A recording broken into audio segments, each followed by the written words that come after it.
चलिए, अभी अगर आप देखें तो बैंक निफ्टी का इंडेक्स 2% के पॉजिटिव गेन के साथ ट्रेड कर रहा है और निफ्टी 50 लगभग 2.25 2% के पॉजिटिव गेन के साथ ट्रेड कर रहा है। हमारे जो आज के ट्रेडिंग सेशन के ट्रेड प्लान थे वो परफेक्टली उसी तरीके से काम कर रहे हैं जैसे कि पिछले ट्रेडिंग सेशंस में। बहुत अच्छे आप लोगों के रिजल्ट्स हैं।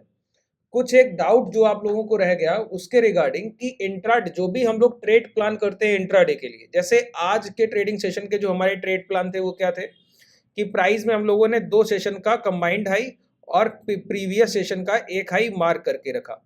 इससे क्या हुआ कि हमको ये पता लगा कि प्रीवियस ट्रेडिंग सेशन में जो लॉन्ग की पोजीशंस बनी, जहां पे प्राइस में लॉन्ग हुआ ना, तो वहां पर जो सपोर्ट एरिया थे वो दो थे। एक था प्रीवियस डे का जो हाई लगा वो, और दूसरा है क्लोजिंग। तो अगर प्राइस गैप अप करेगा तो गैप अप के बाद स्ट्रांग मोमेंटम नहीं हो पाएगा। प्राइस को डिप लेकर कहाँ आना पड़ेगा, अपने प्रीवियस सेशन के हाई या क्लोजिंग के पास आना पड़ेगा। तो 2 सेशन का कंबाइंड हाई हम लोगों ने 50-800 मार्क किया था और प्रीवियस 9 अप्रैल का जो हाई था 50-470 50-500 के राउंड फिगर की मार्किंग थी।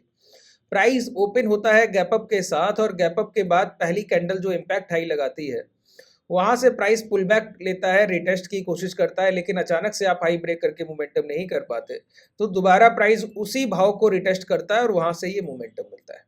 ठीक है, ये क्या है, ये वही इंट्राडे 2 सेशन का हाई है। अभी रिसेंटली अगर आप विक्स पे गौर करें तो हम लोग 10 10.5 11% डाउन साइड ट्रेड कर रहे हैं। और अगर आप प्राइजेक्शन पे गौर करें तो जहां हम लोगों ने अपनी प्रीवियस वीक की, इससे पिछले हफ्ते की 4 अप्रैल की क्लोजिंग की थी 50-51-500 के पास, उसके नियर अबाउट हम लोग पहुंच गए हैं।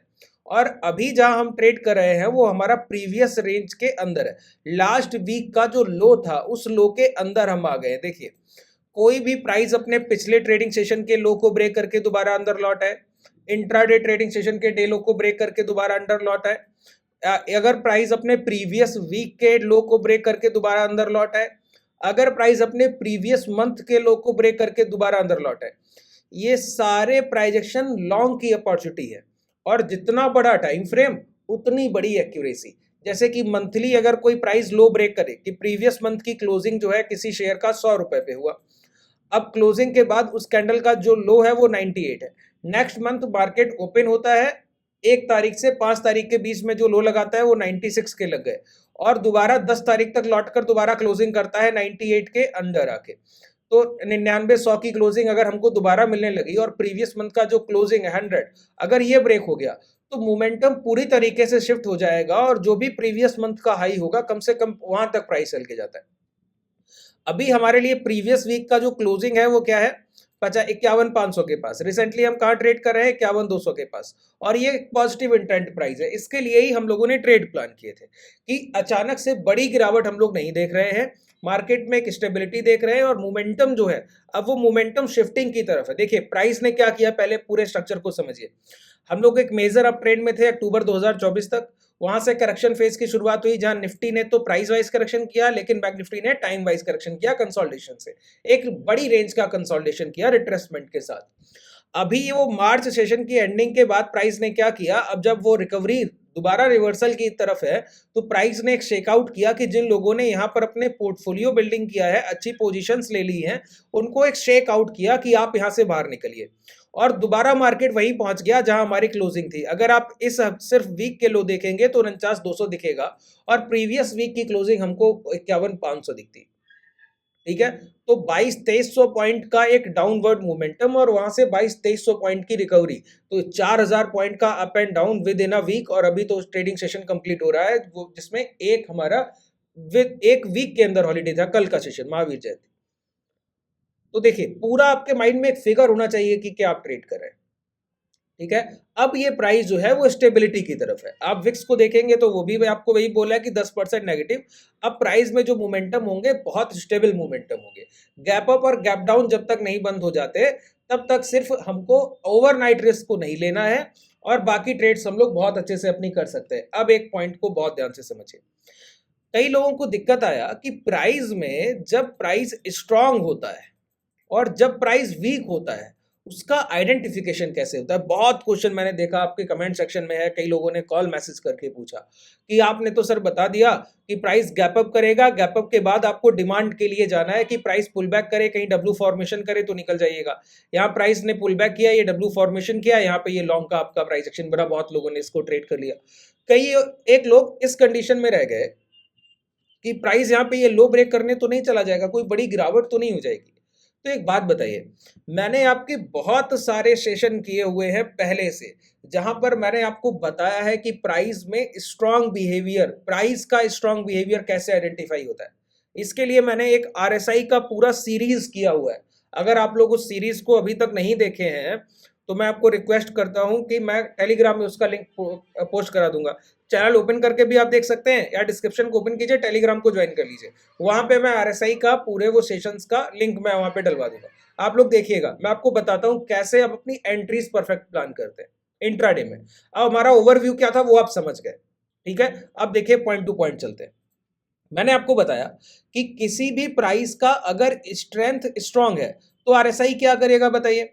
आरएसआई क्या करेगा, पुल बैक करेगा, और पुल बैक करने के बाद 80 टू 90 की रेंज में अगर आरएसआई पहुंच गया तो इसको हम बोलते हैं कि अब बहुत एग्रेसिव मोमेंटम हो गया, अब प्राइस पुल बैक करेगा। लेकिन जो स्ट्रांग प्राइस होता है उसकी स्ट्रेंथ एक्यूमुलेटिव बिहेवियर अपनाती है, क्या कि 80-90 का स्ट्रेंथ है, आरएसआई है, वो रिकरेक्ट होके दोबारा से 30, 40, 45, 40 के आसपास रेंज में आता है। मैंने आपको कई एक बार समझाया, ठीक है। अगर वो 40 के आसपास आ रहा है, प्राइस पहले भी नियर बाई 40 से कोई डिमांड उठा चुका होगा क्योंकि स्ट्रांग प्राइस है, ठीक है।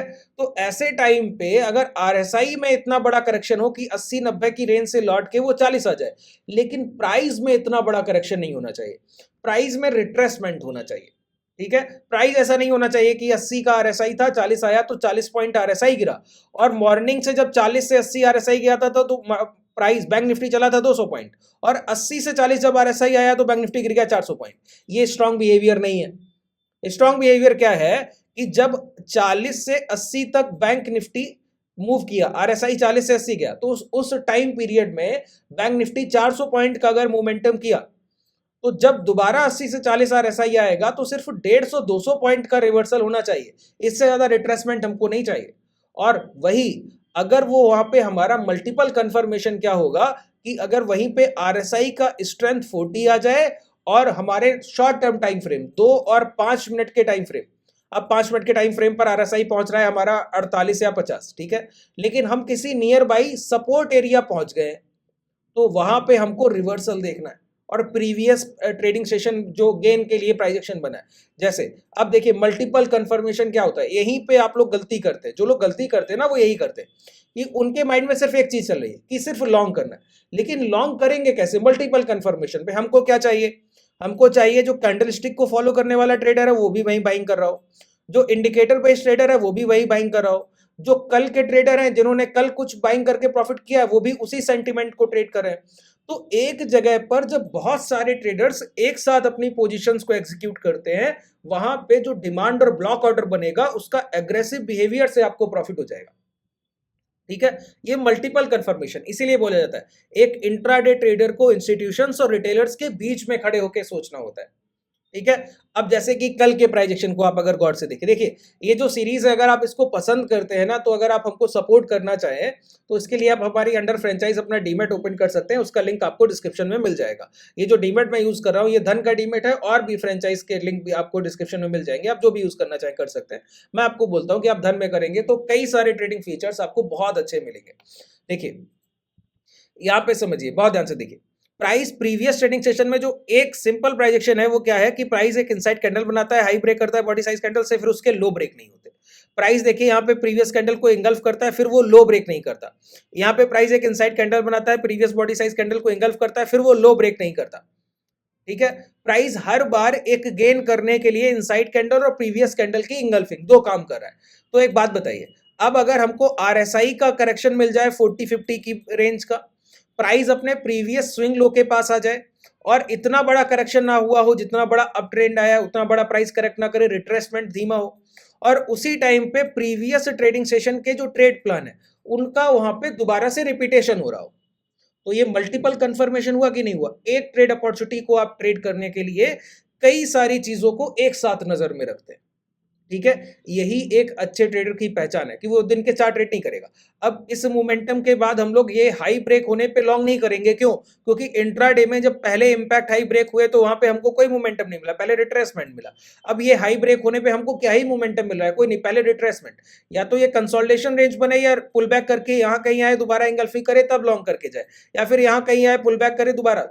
तो हमें पता है ना कि प्राइस का प्रीवियस सेंटिमेंट क्या है, हम उसी के अकॉर्डिंग ट्रेड प्लान करेंगे और मल्टीपल कंफर्मेशन पर करेंगे, एक कंफर्मेशन पे ट्रेड प्लान नहीं करेंगे। ठीक है, मैं आपको दिखाऊंगा यही चीजें। देखिए, आप बोलेंगे कुछ मार्केट में कुछ बदलता नहीं, मैं आपको कुछ अलग से नया नहीं सिखा दूंगा, जो मैं आपको पहले सिखा चुका हूं, अच्छे से आप लर्निंग कर चुके हैं, उन्हीं चीजों पे आपको प्रैक्टिस करना है, उन्हीं चीजों को ध्यान रखना है। ठीक है, भूल नहीं जाना है कि ये सीखा था फिर भूल गए आप। देखिए यहाँ पे आपको दिखाऊं, ये RSI है, इसको यहाँ पे मिडिल रेंज हम लोग 40 रखते हैं, जिससे हमको रेंज का पता रहे। ठीक है, इसको 40 रखते हैं। थोड़ा सा यहाँ पे क्या कीजिए, बैकग्राउंड को स्लेटी रखिए कि हमको व्हाइट समझ में आए। लाइन हमको ये दिखना चाहिए, ठीक है, पर्पल लाइन हमको दिखना चाहिए, स्ट्रेंथ का लाइन हमको विजुअल होना चाहिए। ये दोनों लाइनें, ये 30 to 40 की रेंज है। अब देखिए प्राइस एक्शन पे नजर रखिएगा, प्राइस ने गैप अप किया, गैप अप करने के बाद हमारे प्रीवियस क्या थे प्राइस, ये दो सेशन का 8 और 9 अप्रैल का कंबाइंड है। ठीक है, प्रीवियस ट्रेडिंग सेशन के, यही हमारे कल के, जिन लोगों ने कल का एनालिसिस सीरीज नहीं देख रहे हैं, कल का सेशन नहीं देखा, उसको जरूर देखिएगा, आपके लर्निंग पर्पस से भी वो बहुत जरूरी है। वो सिर्फ आपके प्रॉफिटेबल होने के लिए नहीं, आपके लर्निंग पर्पस से भी बहुत जरूरी है कि आने वाले सेशन, देखिए ये चीजें रिपीट होती रहेंगी। आप सोचिए कि मैं आपको कुछ अलग सिखा रहा हूं, नहीं, ये चीजें अब धीरे धीरे आपकी रिपीट होती रहेंगी। आपका एक ऐसा व्यू बन जाएगा कि आप इसी के भरोसे आगे बढ़ते चले जाएंगे, आपको पता भी नहीं लगेगा प्राइस एक्शन में आप इतना मैच्योर कब हो गए। ठीक है, देखिए अब प्राइस ने यहाँ रिट्रेसमेंट की शुरुआत की, और यहाँ पे देखिए मॉर्निंग से ये स्ट्रेंथ ने रिट्रेसमेंट की शुरुआत की। स्ट्रेंथ कल यहाँ पे ट्रेड कर रहा था, और यहाँ से 51,200 से जो हमको गैप अप मिला और प्राइस ने हाई लगा दिए, वो क्या थे, 51,000। तो 50, 200, 50, 250 से क्या 700 पॉइंट का हमको गेन मिला। प्राइस ने जब पुल बैक किया तो इसी रेंज से देखिए बार बार यहाँ पे देखिए कल भी सपोर्ट आते जा रहे थे, प्रीवियस ट्रेडिंग सेशन 9 अप्रैल की बात कर रहा हूँ, और आज के सेशन में भी प्राइस उसी भाव को टच करता है। अब देखिए अच्छे से उसी प्राइस को टच करने आता है, उसी RSI को, और यहाँ पे हम कहाँ आ गए, प्रीवियस स्विंग लो के पास आ गए। अब प्राइस ने पहला इंपैक्ट लो लगाया, यहाँ पे देखिए इनसाइड कैंडल, उसके हाई ब्रेक। अब प्राइस दोबारा आता है, यहाँ इंगल्फ करता है प्रीवियस सपोर्ट एरिया के पास से, तो W फॉर्मेशन है, RSI का एक्यूमुलेशन है, इंगल्फिंग कैंडल है, इनसाइड कैंडल के हाई ब्रेक है। बताइए, सारे ट्रेड प्लान एक साथ आपके आगे। जहां पर सारे ट्रेड प्लान एक साथ मिल जाते, वहां पे कोई आपकी गलती की गुंजाइश ही नहीं। ये पहला इंट्राडे का लॉन्ग का पोजीशन है आपका। देखिए, ना तो आपके लिए ये लॉन्ग का ट्रेड है, मैं आपको बता दूं, ना तो आपके लिए ये लॉन्ग का ट्रेड है, ना अभी का ये रिट्रेसमेंट। ये सिर्फ इंट्राडे का एक लॉन्ग पोजीशन बनता है। आप लोग क्या करते हैं, आपको चाहिए दिन के 4-5 अपॉर्चुनिटी, नहीं ऐसे नहीं, परफेक्ट एग्जीक्यूशन पे काम कीजिए, एक और दो अपॉर्चुनिटी आपके लिए इनफ है। बहुत अच्छा मार्केट वॉलेटाइल होगा तो 3 ट्रेड्स आप कर सकते हैं इंट्राडे में, इससे ज्यादा कभी मत रखिए।